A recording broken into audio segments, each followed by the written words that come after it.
might well be the most popular of the alternative investments out there today because of the yields that they throw off. Right. But there are critical differences underneath the surface. Yes. Bob, in a nutshell, what is a REIT? So a REIT is a passive investment company.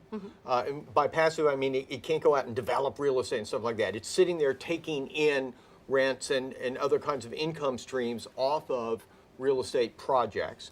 It is not taxable at the corporate level, which is a great benefit, and it is required essentially to pass all of its income, or nearly all of its income, directly out to investors every single year, and that's why they do in fact tend to produce those nice annual yields. But there are many flavors of REITs, aren't there? How do you break them down? Yeah, I like to look at them as three major categories. So we got the equity REITs, which is the kind of the traditional apple pie REIT.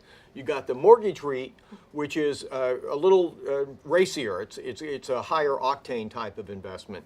And then you have something that I think investors want to think very carefully about before they go into, which is non-traded REITs.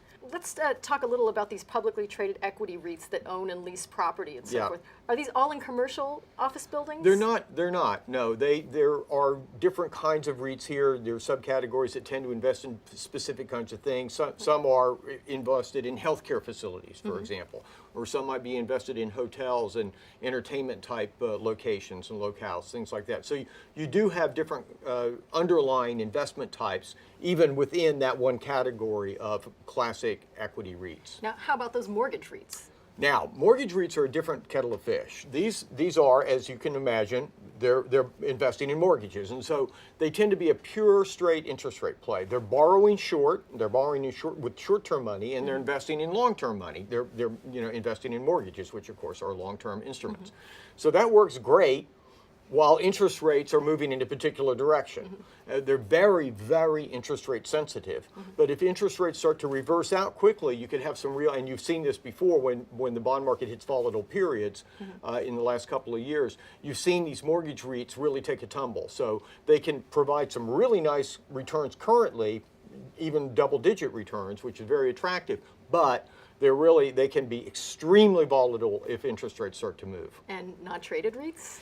Well, first thing you need to know is that FINRA has some warnings out about non-traded REITs. And so, one of the nice things about REITs is precisely that Congress created them so that you could have all these attractive benefits and not pay tax at the corporate level and still be publicly traded. Now, one of the you're giving up right away is the liquidity, by non-traded, I mean, by definition. Now, I know that some people say, well, it's actually a benefit because that means that they don't have volatility on the downside. But that's like saying, well, I'm going to buy a car without an engine because it's never going to be in an accident. I mean, that's true, but I'm not sure it's a convincing argument. And the other thing is that they tend to have, teaser rates, a lot of fees involved in the sales process very frequently. So this is something you want. It's not like all of those deals are not good. There are some good non-publicly traded REIT transactions for sure, but you definitely want to be careful about them.